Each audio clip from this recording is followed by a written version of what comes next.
Ezequiel, el capítulo 1, y estos son los versículos 1 al 3 que vamos a leer. Versículos 1 al 3, dice así: Aconteció en el año 30, en el mes cuarto, a los 5 días del mes, que estando yo en medio de los cautivos junto al río Quebar, los cielos se abrieron y vi visiones de Dios. En el 5º año de la deportación del rey Joaquín, a los 5 días del mes, vino palabra de Jehová a sacerdote Ezequiel, hijo de Buzi, en la tierra de los caldeos, junto al río Quebar. Vino allí sobre él la mano de Jehová. Queridos hermanos, quisiera conversar con ustedes solamente por unos momentos acerca del tema titulado Junto al río Quebar. Así que vamos a orar juntos. Oremos, por favor. Querido Señor que estás en los cielos, ahora te rogamos que tú te manifiestes de una manera poderosa en este lugar, que tu Santo Espíritu nos hable, que tu Santo Espíritu nos transforme, que tu Santo Espíritu nos conecte contigo de tal forma que podamos saber, sentir que tú estás con nosotros. Bendícenos, por favor, te lo pedimos en el nombre de Jesucristo, nuestro Salvador. Amén. El capítulo 1 de Ezequiel. Ezequiel es un libro maravilloso, es un libro que muestra la misericordia de Dios en una forma única, más que cualquier otro libro en la Biblia. Ezequiel capítulo 1 nos muestra lo importante y sobre todo lo básico que es tener una relación con Dios. Y quisiera que estudiáramos un poquito acerca de eso. El versículo 1 dice, el profeta nos dice que, el escritor de Ezequiel nos dice que esto sucedió, lo que él va a relatar en el año 30. Y es muy interesante ver esto porque quiere decir esto que está diciendo el año en que esto sucedió, o qué es lo que él le está refiriéndose, es la pregunta que debemos hacernos aquí. Y siendo que no hace ninguna referencia a un rey, un reino, un evento, esto simplemente quiere decir que Ezequiel está dando la edad que él tenía cuando él escribía esto. ¿Para qué da esta información Ezequiel? Hermanos, toda la información que la Biblia nos da, cada detalle que la Biblia tiene, en realidad nos ayuda a nosotros a entender ciertas verdades que son importantes considerar cuando estudiamos un pasaje en la Biblia. Este 30, dicen los eruditos, es la edad de el escritor del libro de Ezequiel. Y esto es importante saber porque esto nos indica que, y vamos a ver esto más adelante también con la información que recibimos ya mismo, que este Ezequiel estaba a punto de ser ordenado, a punto de ser ungido como un sacerdote. Él había sido entrenado, él había sido educado, él había ido a las mejores escuelas, los mejores maestros, él estaba listo para ser ungido. Y como ustedes saben, el ungimiento le da el principio a un sacerdote, lo inicia a un sacerdote. Él da esta información de que tenía 30 años para que usted y yo sepamos que a pesar de todo lo que él invirtió, a todo el tiempo que estudió, todo el tiempo que se preparó, justo antes de que él fuera ungido para empezar a fungir una de las funciones más importantes dentro del reino del pueblo de Dios, justo antes de eso sucede lo que vamos a leer en el versículo, o ya leímos versículo 1, 2 y 3 de Ezequiel capítulo 1. Entonces él dice que estando yo, el versículo 1, en medio de los cautivos junto al río Quebar. Lo que sucede en este momento es que los babilonios, esta es la historia, los babilonios ya atacaron al pueblo de Dios, atacaron a Israel y se llevaron lo mejor de este pueblo para hacerlos esclavos. Dentro de lo mejor están los príncipes del pueblo de Israel y Ezequiel era uno de ellos. La palabra cautivos en realidad quiere decir que ellos servían a quienes los habían capturado. Y entonces en este momento ellos están junto al río Quebar siendo esclavos. Y esto es una información muy importante, amigos, porque tenemos que saber en qué momento es que sucede lo que vamos a leer al llegar al texto que estamos estudiando. Los israelitas estaban pasando por uno de sus peores momentos. Ellos estaban siendo abusados, ultrajados, eran esclavos. El peor momento de su historia, en el peor momento de su historia, cuando ellos sufrían, cuando ellos lloraban, cuando ellos estaban en crisis, en ese momento es cuando sucede lo que vamos a leer muy pronto. Pero antes de que vayamos allá, quisiera que vayamos al Salmo 137. Y tal vez usted ha leído antes este salmo, ahora va a tener un mejor significado porque el Salmo 137 fue escrito en ese contexto, estando junto al río Quebar. De ahora en adelante, cuando usted escuche la frase junto al río Quebar, recuérdese que esa es una descripción de la crisis que el pueblo de Dios estaba viviendo, que los hijos de Dios estaban viviendo, incluido el príncipe Ezequiel. Miren lo que dice el Salmo 137. Vamos a leer solamente del 1 al 4. Dice, junto a los ríos de Babilonia, allí nos sentamos. Usted puede sentir el dolor, el sufrimiento, la desesperación con la que ellos escriben que es un himno. Allí nos sentamos y aún llorábamos, acordándonos de Sión, el pueblo de Dios, o las tierras de Dios, sobre los sauces en medio de ella, colgamos nuestras arpas. Versículo 3, y los que nos habían llevado cautivos nos pedían que cantásemos. Y los que nos habían desolado nos pedían alegría, diciendo, cantadnos algunos de los cánticos de Sión. Y ellos preguntan, en dolor, en lágrimas, en esclavitud, ¿cómo cantaremos cántico de Jehová en tierra de extraños? Entonces, sientan el dolor en el que ellos están en este momento, la crisis y la desesperación en la que ellos están en este momento. En el momento de crisis, en el momento de desesperación, en este momento dice el final del versículo 1, los cielos se abrieron. Cuando estábamos en desesperación en el río Quebar, cuando estábamos en dolor junto al río Quebar, cuando estábamos en esclavitud y en cautiverio junto al río Quebar, los cielos se abrieron y vi visiones de Dios. Aquí está la buena esperanza. Aquí está la buena noticia, queridos amigos. La buena noticia es que Dios es atraído por nuestras crisis. Él no provoca nuestras crisis. Él no trae estas enfermedades. Él no trae la calamidad a nuestra vida. Pero cuando eso llega producido por un enemigo, cuando eso llega a tu vida, ten por seguro que Dios estará allí para auxiliarte. Y lo vamos a ver. El versículo 2 dice, en el 5º año de la deportación, más información acerca de la esclavitud y el momento difícil en que ellos estaban viviendo, del rey Joaquín, a los 5 días del mes, versículo 3, vino palabra de Jehová al sacerdote Ezequiel. Vino palabra de Jehová al sacerdote. Aunque él no fue ungido, ya es llamado sacerdote. Entonces, hasta ahora sabemos que Ezequiel era un príncipe, porque era de lo escogido, de lo mejor del pueblo de Israel, y además era un sacerdote, educado, preparado para ser sacerdote, pero él no era ni príncipe ni sacerdote en este momento, él era un esclavo.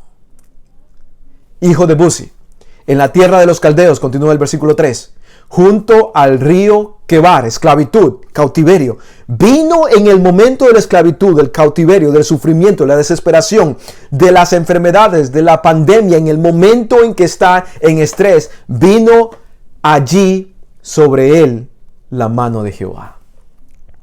Esto nos ayuda a entender por qué es que este hombre le dieron este nombre que él tiene, Ezequiel. Ezequiel, el hebreo la traducción hebrea de este nombre Ezequiel quiere decir uno que es fortalecido por Dios. ¿Cuándo necesitamos ser fortalecidos por Dios? Necesitamos ser fortalecidos por Dios cuando todo está bien, cuando los negocios producen, cuando la familia está bien, cuando todos nuestros hijos están educados, cuando todo nos va bien. No. Nosotros necesitamos ser fortalecidos por Dios cuando estamos en crisis, cuando estamos en dolor, cuando la tribulación nos ataca, cuando la enfermedad viene a nuestra puerta, a pesar de que nosotros hemos hecho todo bien para estar sanos. Cuando estamos en dolor y en el medio de la crisis es cuando Dios viene, y en ese momento la mano de Dios, la misma mano que cura, la misma mano que sana, es la mano que se posa en aquel que está en sufrimiento. Recuerden, los versículos dicen que llega una visión a este sacerdote y a este príncipe. La pregunta aquí es, ¿para qué esta visión?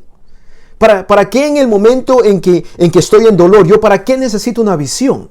En el momento en que yo estoy en lágrimas y enfermedad, yo no necesito una visión, yo necesito sanidad. ¿Por qué es que en este momento, en el peor momento de Ezequiel, en el peor momento del pueblo de Dios, una visión es entregada a ellos? ¿Para qué vino a Dios a ellos en el peor momento de su vida? Ezequiel fue príncipe, Ezequiel fue sacerdote, pero ahora en este momento, en el momento de crisis, Dios lo llama para ser un profeta. Príncipe, sacerdote, profeta. Miren lo que dice Ezequiel capítulo 2. Vamos a ir solamente a 3 capítulos del mismo libro de Ezequiel. Les decía, el libro de Ezequiel es fascinante porque nos ayuda a entender la misericordia de Dios. ¿Cómo vemos la misericordia de Dios? Porque el libro de Ezequiel una y otra vez muestra cómo el pueblo rebelde de Dios le da la espalda a Dios y Dios sigue buscándole en su misericordia, sigue perdonándole en su misericordia, sigue bendiciéndole en su misericordia. Amigos, porque ese es nuestro Dios. Un Dios de amor, un Dios de misericordia, un Dios de perdón, un Dios que no está buscando que hagamos todo bien para de ahí darnos una oportunidad. Un Dios que nos busca a pesar de lo malo que somos. Un Dios que nos busca a pesar de los pecadores que somos. Un Dios que nos bendice a pesar de que nosotros le damos la espalda a Él. Ese es nuestro Dios poderoso. Ese es nuestro Dios amoroso. Ese es el Dios que quiero hablarles el día de hoy. Ezequiel capítulo 2. Ezequiel capítulo 2 dice, versículo 1 y 2 dice, me dijo, continúa diciendo, hasta ahora vino en la crisis visión, reconocido como sacerdote, reconocido como príncipe, pero llamado a ser profeta. ¿Qué tiene que ver esto? ¿Cuáles son estos pasos? ¿Por qué se dan este tipo de pasos? Vamos a ver. Ezequiel capítulo 2, versículo 1 al 2 dice, me dijo, Ezequiel continúa escribiendo el mensaje que fue llegado a él en medio de la crisis. Hijo de hombre, ponte sobre tus pies. En otras palabras, levántate, levántate. Hijo de hombre, levántate. ¿Por qué le pide Dios que se levante? Porque él estaba tirado en el piso, porque estaba junto al río Quebar, y el río Quebar es un símbolo de esclavitud, de cautiverio. Ponte sobre tus pies, levántate. Versículo 1 de Ezequiel capítulo 2. Y una vez que te levantes, yo hablaré contigo. Este es Dios hablándole a Ezequiel. Y el versículo 2 dice, y luego que me habló, Ezequiel dice, luego de que él me habló, de que Dios me habló, esto fue lo que sucedió. Entró el Espíritu en mí y me afirmó sobre mis pies y oí al que me hablaba.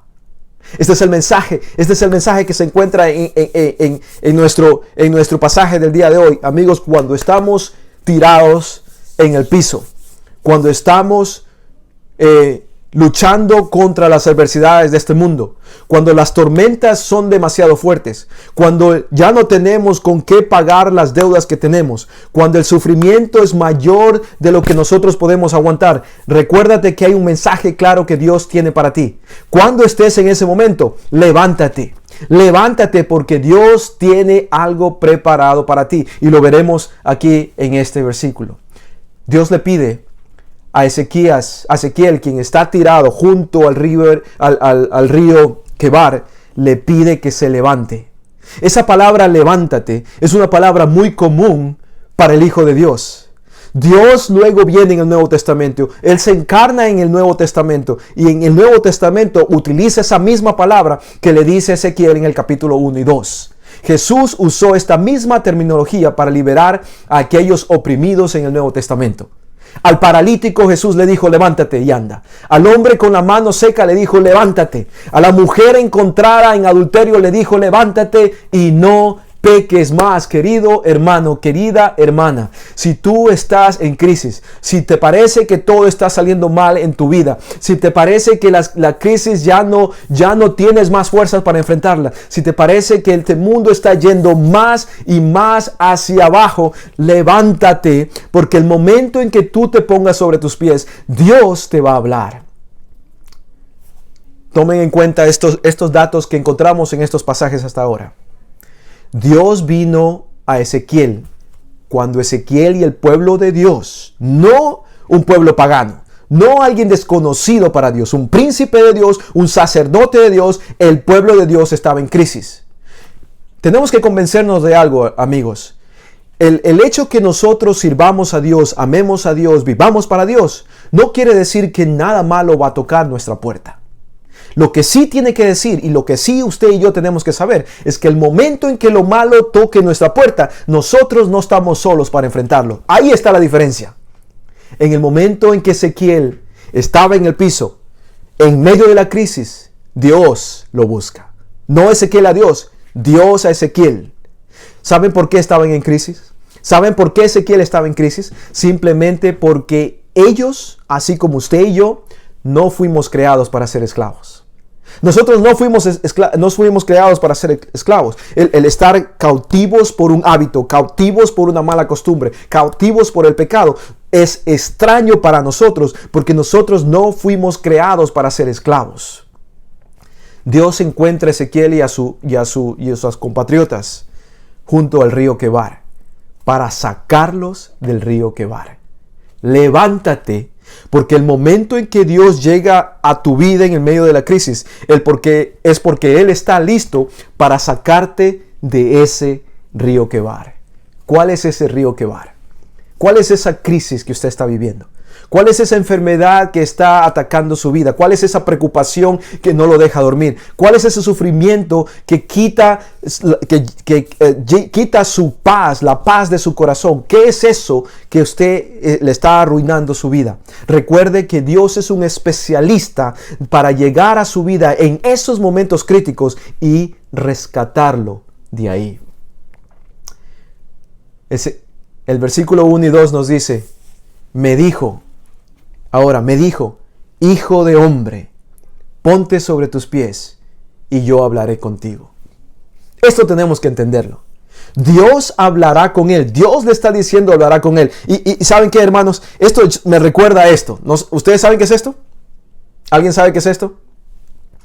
¿Han visto esto? La famosa mascarilla. ¿Me escuchan todavía? ¿Sí me escuchan?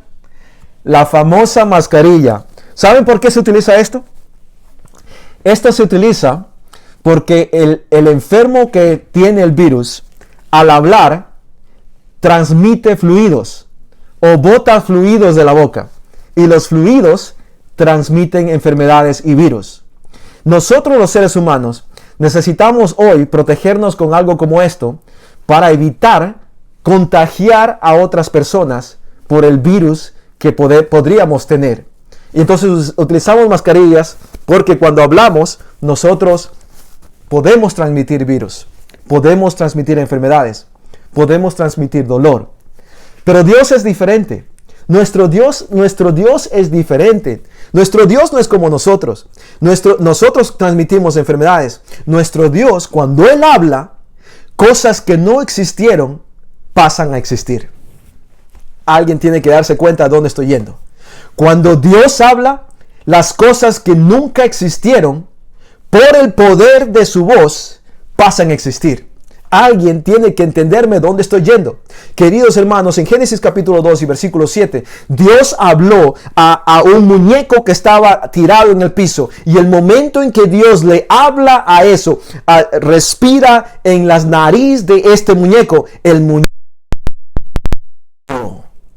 Cuando Dios habla, a diferencia de usted y yo, por eso Dios no necesita una mascarilla. Él más bien necesita descubrirse su boca. Porque cuando Él habla poder, Él habla vida, Él le da vida, Él recobra su paz, Él restaura su vida. Dios no solamente quiere rescatarlo del río Quebar, Dios quiere restaurarlo a lo que usted siempre tuvo que haber sido. Usted fue creado para ser un príncipe, usted fue creado para ser una princesa, usted fue creado para ser un sacerdote, y si la crisis lo tiró al piso y lo volvió un esclavo, es momento de levantarse porque Dios está listo para rescatarlo. Es momento de levantarse porque Dios está listo para restaurarlo. Cuando Dios habla, Dios comparte poder.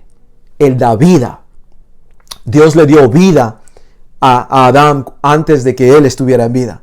Él respiró y dio vida. Por eso el escritor de Eclesiastés después va a explicar lo que es la muerte, y él explica el proceso reversivo de lo que sucede en Génesis. En Génesis el hombre fue creado del polvo de la tierra más el aliento de vida. El aliento de vida, ¿qué es el aliento de vida? En Eclesiastés nos va a decir, el autor nos dice que la muerte es lo opuesto a eso. Se separan estos dos elementos. Se separa el aliento de vida de el polvo de la tierra. El polvo de la tierra regresa a la tierra donde salió, y el aliento de vida regresa a donde Dios quien lo dio.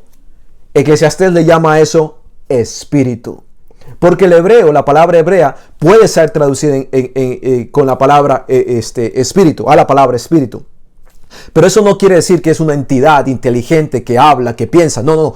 Todo lo que quiere decir es que la vida que Dios habló y le dio a Adán es recogida al momento en que Adán muere y regresa a donde Dios. Porque cuando Dios habla, Dios imparte vida, Dios imparte poder. Y si no me creen, continuemos leyendo Ezequiel capítulo 2 y versículo 2 ahora. Y miren el resultado de esto que Dios le habla a Ezequiel. Dice, y luego me habló, Ezequiel hablando, escribiendo, entró, y luego de que él me habló, luego de que Dios me habló, entró el Espíritu en mí. ¿Por qué? Porque Dios no da virus, Dios da el Espíritu, Dios da vida, Dios da poder. Y me afirmó sobre mis pies, y oí al que me hablaba. Oí al que me hablaba. La primera vez cuando Dios nos crea, nos da el Espíritu de vida.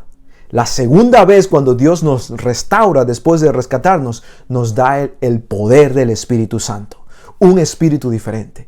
El Espíritu de Dios es dado no solamente ahora para vivir, es dado ahora para restaurarnos. El Espíritu de Dios, ¿por qué es dado el Espíritu de Dios? Tal vez ustedes se pueden estar preguntando haciéndose esta pregunta. ¿Por qué es dado el Espíritu de Dios?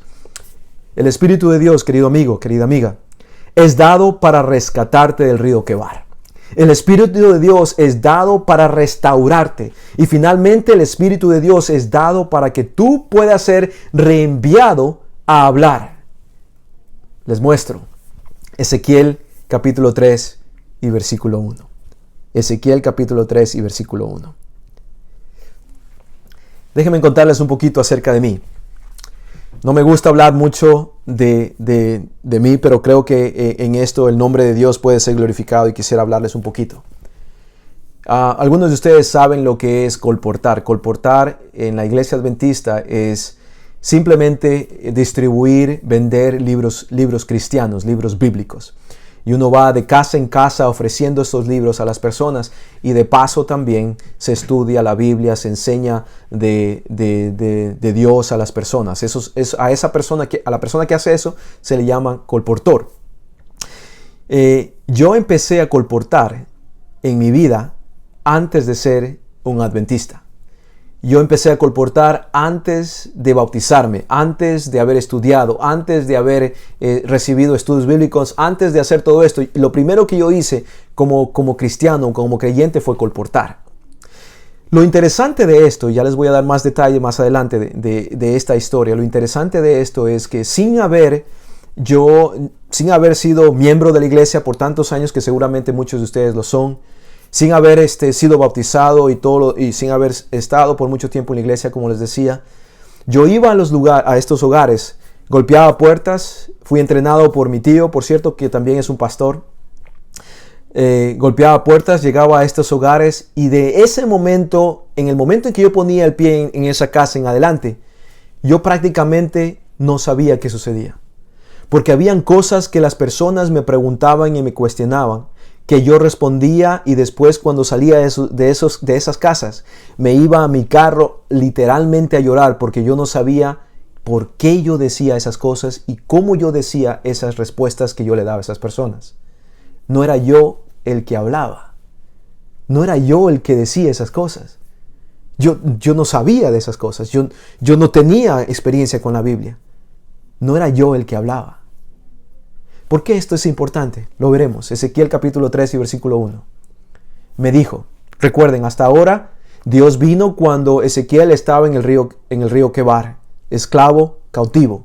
En la crisis Dios vino a él y lo primero que le dice es levántate. ¿Para qué lo levanta? Porque lo iba a rescatar. ¿Para qué lo rescata? Porque lo iba a restaurar. ¿Cómo lo restaura? Dios habla a él y le transfiere el Espíritu Santo, le da el Espíritu Santo dándole vida a aquel que estaba muerto por la crisis. Pero ahora la pregunta es, ¿para qué? ¿Para qué Dios me rescata? ¿Para qué Dios me restaura? ¿Eso es todo lo que hay? ¿No hay nada más aquí? La respuesta está en Ezequiel capítulo 3 y versículo 1. Dice, me dijo, hijo de hombre, come lo que hayas, come este rollo y ve y habla a la casa de Israel. Aquí está la clave. Dios nos rescata, Dios nos restaura, porque Dios quiere que nosotros, usted y yo, hablemos. Él quiere que hablemos. ¿Qué quiero decir con esto? Hay un librito que se llama El Camino a Cristo. Es un librito pequeñito, pero es una de las exposiciones más poderosas de la misericordia de Dios. Se llama Camino a Cristo. Bien pequeñito, se lo recomiendo si no lo han leído. Este librito tiene la cita más querida para mí. Mi cita favorita se encuentra en ese libro. Esta es la cita. Dice, cada verdadero discípulo nace en el reino de Dios como misionero. ¿Escucharon? Cada verdadero discípulo nace en el reino de Dios como misionero. ¿Para qué Dios nos rescata? ¿Para qué Dios nos saca de la crisis? ¿Para qué Dios nos restaura y nos da su Espíritu Santo? Para que nosotros seamos renacidos. Porque siendo renacidos, Él nos puede reenviar. Cada verdadero discípulo nace en el reino de Dios como misionero. ¿Qué es un discípulo verdadero? Noten que el escritor inspirado de este libro, Camino a Cristo, no dice cada discípulo nace como un misionero en el reino de Dios. Dice cada discípulo verdadero. El verdadero discípulo de Dios, escúchenme queridos amigos, regresen, escuchen. El verdadero discípulo de Dios es uno que habla. Es uno que no se puede callar. Es uno que no puede no puede encerrar el amor que tiene por su Salvador dentro de su corazón. El verdadero discípulo de Dios es un discípulo que ha sido convertido. Es un discípulo que ha sido transformado porque ha sido rescatado y está siendo restaurado. Y él necesita hablar de lo que Dios está haciendo por él. Ese es un discípulo verdadero. Hay discípulos también. Yo quiero que noten la diferencia entre discípulo y discípulo verdadero o verdadero discípulo. Un discípulo es cualquiera. En el capítulo 7 del Evangelio de Juan, ustedes lo pueden revisar después, en el capítulo 6, del Evangelio de Juan, lo revisan después, se van a dar cuenta que al final del capítulo, el Evangelio de Juan, el escritor, el evangelista Juan dice que muchos de los discípulos dejaron de caminar con Jesús, y dejaron de caminar con Jesús porque ya Jesús les comenzó a decir cuáles eran las responsabilidades de un discípulo. Y en ese momento muchos de ellos dijeron, no, esto está muy difícil, no, gracias, yo no quiero esto, y comenzaron a irse para otro lado.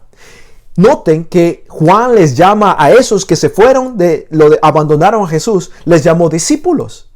O sea que ser un discípulo no necesariamente significa ser un verdadero discípulo, porque el verdadero discípulo no abandona. El verdadero discípulo no se queda callado. El verdadero discípulo no se queda igual, porque es transformado por la gracia, el poder y la misericordia de Dios. Y cuando una persona es transformada, es cambiada, es rescatada y es restaurada por la gracia de Dios, esa persona tiene que hablar. Recuérdese cuando se enamoró la primera vez. Recuérdese cuánto usted quería decirle a todo el mundo. Usted quería que todo el mundo se entere que usted está enamorado con esa persona. Usted quería que el barrio se enterara de que tenía una persona en su corazón. Usted quería decirle a todo el mundo que amaba a esa persona. Eso, queridos hermanos, se conoce como un verdadero discípulo. Pero antes de que estén listos para hablar, el versículo no termina, el pasaje no termina allí. Porque dice, pero para que puedas hablar, tienes que permitir que Dios te hable primero. Para que tú y yo podamos hablar, querido amigo, Dios tiene que hablarnos primero. Y eso se encuentra en Ezequiel capítulo 3, versículo 1 al 3. ¿Qué es esto de Dios hablarnos primero? Ezequiel capítulo 3, versículo 1 al 3 dice, me dijo, hijo de hombre, come lo que hayas, come este rollo, y ve y habla a la casa de Israel, y abrí mi boca y me hizo comer aquel rollo. ¿Cuál es el rollo que Ezequiel está hablando? ¿De qué rollo él habla? ¿Y por qué dice esto de come este rollo? ¿De qué está hablando Ezequiel? Está hablando de este hermoso libro. Está hablando de la Biblia. El rollo, obviamente ahora tenemos libros, ya no tenemos rollos como en ese tiempo. Hoy nosotros tenemos libros. El libro de la Biblia es aquel libro que usted y yo necesitamos comer. Es aquel libro que usted y yo necesitamos ingerir, alimentarnos de tal manera que podamos escuchar la voz de Dios y podamos estar listos para poder hablar de otros. No trate de hablar a otros sin haber escuchado la voz de Dios primero usted. Recuerde de que antes de que Dios lo envíe o reenvíe a Ezequiel a hablar al pueblo de Dios, a Israel, Dios le habló a Ezequiel. Ese es el proceso. Antes de que usted quiera compartir algo con alguien, asegúrese de que usted tenga ese algo. Antes de que usted quiera hablar de Jesús a las personas que le rodean, a su familia, a sus vecinos, a sus compañeros, a sus enemigos, antes de que usted comparta a Jesús con ellos, asegúrese de usted tener a Jesús. Me dijo, hijo de hombre, come lo que hayas, come este rollo y ve y habla a la casa de Israel. Y abrí mi boca y me hizo comer aquel rollo. Este libro no es un libro para abrirse solamente los sábados o los domingos, si usted va los domingos a la iglesia. Este libro no es solamente para abrirse cuando un predicador, un maestro de la Biblia dice vayan al versículo tal. No. Este libro nos comunica directamente y exclusivamente con el autor del libro. Pero si nosotros lo abrimos muy de repente, si nosotros lo abrimos solamente cuando nos piden que lo abramos, entonces no podremos compartir y tener comunión con aquel que quiere respirar en nuestras narices el Espíritu Santo. La única forma de que usted y yo podamos ser restaurados. Y recuerden, Dios nos rescata de la crisis porque Él nos quiere restaurar. Pero nos restaura a través del Espíritu de Dios. Aquí es donde encontramos eso. Así que, querido amigo, analiza este libro, analízalo. Aliméntate de este libro. Y una vez que lo analices y una vez que te alimentes de este libro, estarás listo, estarás lista hasta para que apaguen tu vida por este libro. Si tienes que morir por este libro, morirás por este libro porque ya lo has analizado, porque ya te has alimentado de él. Pero hay algo más en este pasaje, Ezequiel capítulo 3, versículo 1 al 3. Porque dice, y me dijo, hijo de hombre, alimenta tu vientre. Alimenta tu vientre. Y llena tus entrañas de este rollo. Ya vimos cuál era el rollo. Que yo te doy. Y lo comí. Ezequiel dice, lo comí. Ya estoy rescatado. Ya estoy restaurado. Ahora me pide que coma esto. Yo lo como. Y fue en mi boca. Miren el resultado. Y fue en mi boca dulce como miel. Fue en mi boca dulce como miel. Aquellos que estudian la Biblia, ustedes saben dónde hay otro lugar donde se escucha esta misma frase, dulce como miel, como miel. Les recuerdo, se encuentra en el capítulo 10 de Apocalipsis. En el capítulo 10 de Apocalipsis, un ángel llega a otro profeta. El nombre de este profeta es Juan. Juan recibe a un ángel y el ángel le habla de un libro también. Y le dice el ángel a Juan, come ese libro. Las mismas frases, come ese libro. Te vas a sentir dulce en tu boca, pero cuando llegue a tu vientre será amargo. Y esa es la crisis, ese es el desánimo y lo malo, el chasco que ellos sufrieron, porque ellos pensaban que Cristo regresaba en cierta fecha y no regresó. Entonces sintieron este sabor amargo. Pero ahora a Ezequiel ese mismo mensaje no está dado. A Ezequiel un mensaje es diferente. A Ezequiel le dice, come y en tu boca será dulce como miel. Miren lo que dice Apocalipsis capítulo 10 y versículo 11. Y con esto vamos a terminar. Apocalipsis capítulo 10 y versículo 11 dice, y él me dijo, es necesario, el mismo mensaje en el mismo contexto, es necesario que profetices otra vez a muchos pueblos, naciones, lenguas y reyes. Tal vez algunos de ustedes van a decir, pero profetizas. Yo pensé que eso era, nos está diciendo que nosotros tenemos que profetizar. Yo pensé que eso era solamente para aquellos que les llaman profetas, profetizas, y todo esto. En realidad, el griego, el Nuevo Testamento está escrito en griego. Y la palabra profetices es traducida del griego que quiere decir simplemente esto: hablar bajo inspiración. Ahora, espero que usted esté entendiendo, querido amigo. El profetizar no es adivinar el futuro. El profetizar no es que usted ha sido seleccionado para ser el profeta de una iglesia, profeta de este lugar o profeta de ese lugar. Profetizar es una misión que es dada para cada uno de aquellos que han sido aceptados en el reino de Dios, que han sido nacidos en el reino de Dios. Y aquellos que son nacidos en el reino de Dios, de acuerdo a la cita que les leí antes, se llaman verdaderos discípulos. Los verdaderos discípulos, cada verdadero discípulo es nacido en el reino de Dios, y dice la cita, como un misionero. ¿Qué es un misionero? Un misionero es alguien que también se le puede dar el título de profeta.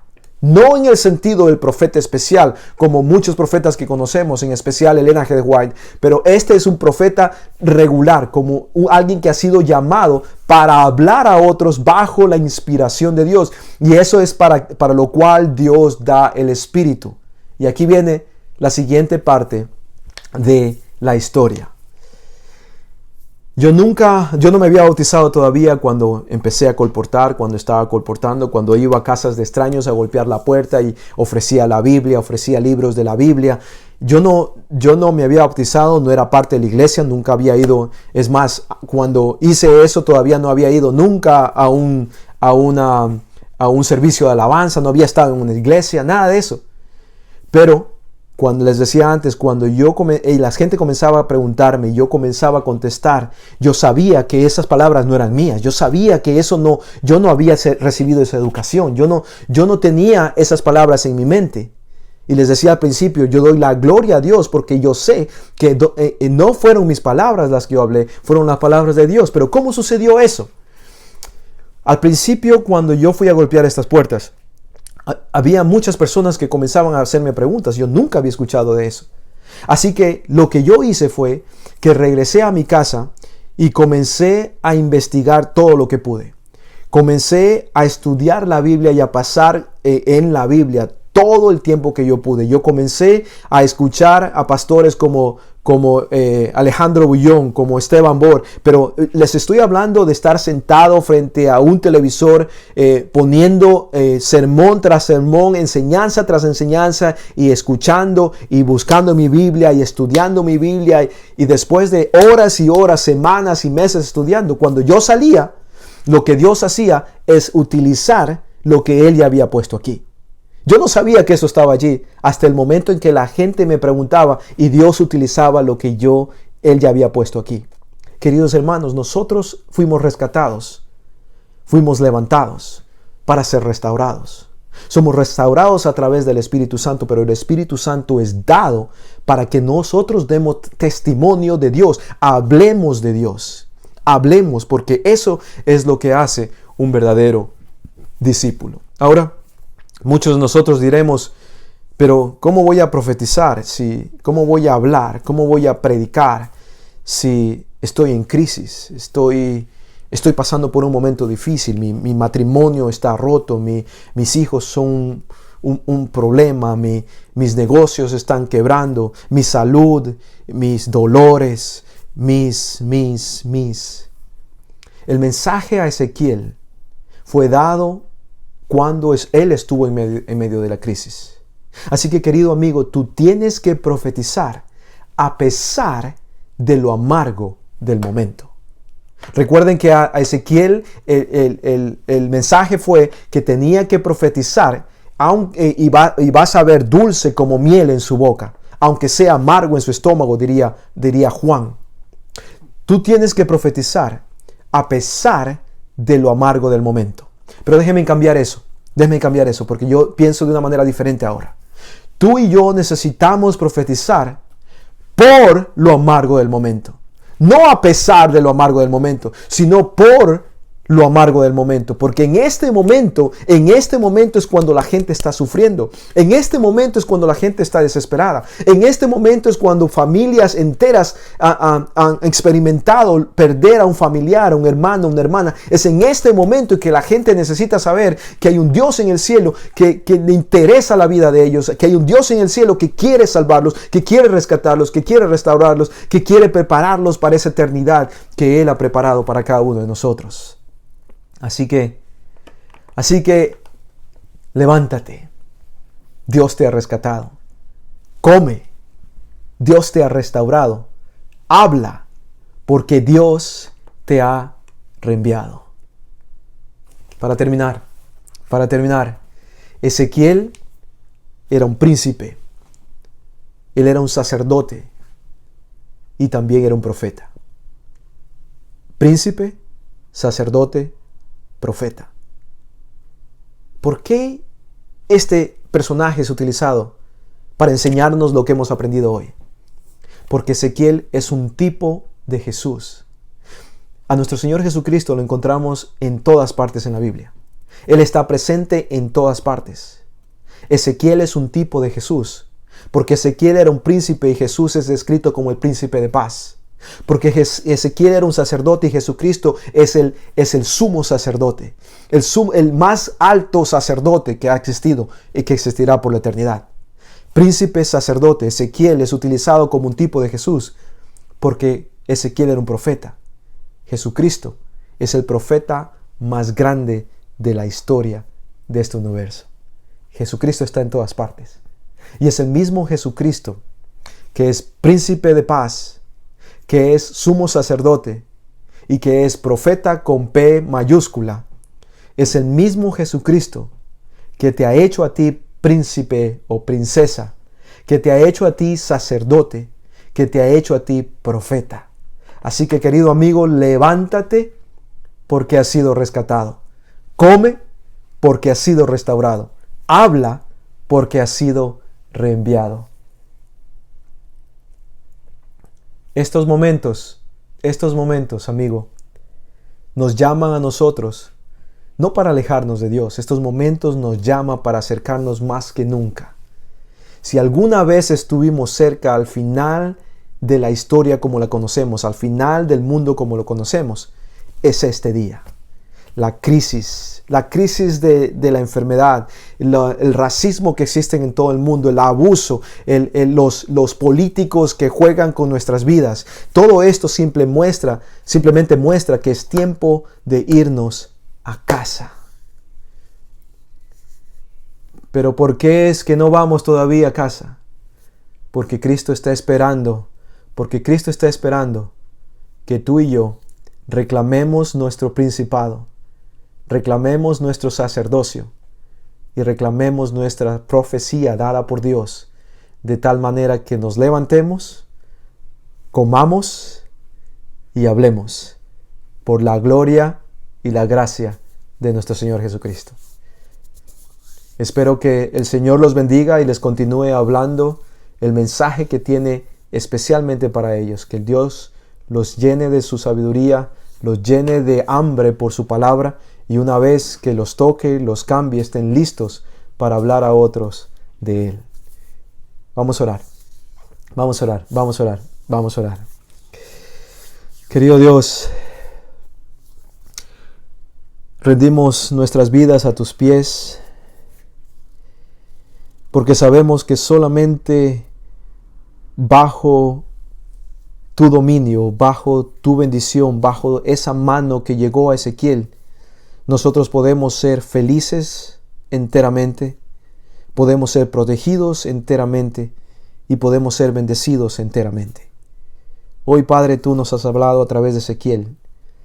Y Señor, es un mensaje claro. Tú no quieres que sigamos llorando y padeciendo y sufriendo. Tú quieres rescatarnos.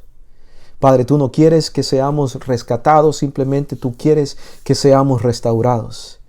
Y hoy, Señor, aceptamos ese rescate, extendemos nuestras manos, rescátanos, Jesús. Y Padre, sopla en nosotros ese Espíritu, tu Espíritu Santo, de tal manera que podamos ser restaurados. Pero no queremos, Señor, quedarnos allí, porque sabemos que el Espíritu de Dios es dado porque hay una misión especial que es dada al príncipe y al sacerdote. Y es que ese príncipe y sacerdote es llamado también a ser profeta, uno que habla inspirado por Dios. Danos, Señor, palabra. Danos, Señor, ganas. Danos, Señor, personas que podamos hablar del amor de Jesús. Danos, Señor, la paciencia. Danos, Padre, una vida que refleje la vida de nuestro Señor Jesucristo. Tal vez aquí, en medio de este pequeño grupo que estamos juntos, tal vez aquí hay alguien que necesita entregar su vida a Cristo, que ya ha esperado mucho, que ya ha postergado esto demasiado. Es tiempo. Si Dios te ha hablado, si Dios te está hablando, si Dios te está llamando, este es un momento para que tú comprometas tu vida a Jesús. Este llamado es para aquellos que ya están comprometidos, que ya se han bautizado y ya están dentro de la iglesia por 40, 50 años. Quiero hablarle a usted, hermano de iglesia. Quiero hablarle porque sí ha sido un príncipe, ha sido un sacerdote, pero es tiempo de que hable. Es tiempo de que no tenga miedo. Es tiempo de que no tenga vergüenza. Es tiempo de que abra su boca y permita que el Espíritu de Dios hable a través de su boca. Es tiempo de que se convierta en el profeta, alguien que habla inspirado por Dios hoy, porque mañana será demasiado tarde. Este llamado también es para aquella persona que nunca ha comprometido su vida con Jesús, que siempre le ha estado diciendo no, que siempre le ha estado diciendo después, que ha estado dudando tal vez de su existencia, que ha estado dudando tal vez de que Dios está allí. Tal vez hoy te habló a tu corazón, tal vez hoy te está diciendo, hijo, quiero que regreses a casa, quiero que regreses a estar conmigo. Te fuiste, pero quiero que vuelvas. Me diste tu espalda, pero aquí están mis brazos abiertos. Tienes otras cosas que hacer. Toda mi atención es tuya. ¿Por qué no te acercas a mí? Si hay una persona así en este lugar, que tal vez piensa que es momento de regresar, quiero invitarle a levantar su mano ahí donde está. Levante su mano, no se preocupe, nadie lo está viendo. Todo el mundo está con los ojos cerrados. Aquí estamos orando, estamos hablando con nuestro Dios. Si ese es su caso, usted ha estado huyéndole a Dios, usted ha estado posponiendo este compromiso con Dios, ahora es tiempo de levantar su mano y decirle a Dios, Dios, toma mi vida, yo soy tuyo, rescátame, restáurame y reenvíame. ¿Hay alguien aquí que quisiera decir eso? ¿Hay alguien aquí que quiere levantar su mano y decir, Señor, yo soy esa persona? Él estaba hablando de mí, a mí, yo me alejé, yo hice lo que no tenía que hacer, te di la espalda, me fui lejos de ti. Gracias porque me estás llamando, gracias porque me recibes, gracias porque me amas. Aquí estoy, Señor, recíbeme, séllame como tu hijo y por favor prepara también un lugar para mí allá en los lugares celestiales. Cuando tú vengas, que Jesús mencione con sus santos labios el nombre de aquella persona que levantó su mano. Bendice, llénalo de tu espíritu, llénala de tu espíritu y permite, Señor, que sea un guerrero que se levante de aquel y salga de junto del río Quebar. Todo esto oramos, Señor, para la gloria y la honra de nuestro Señor Jesucristo. Amén. Amén.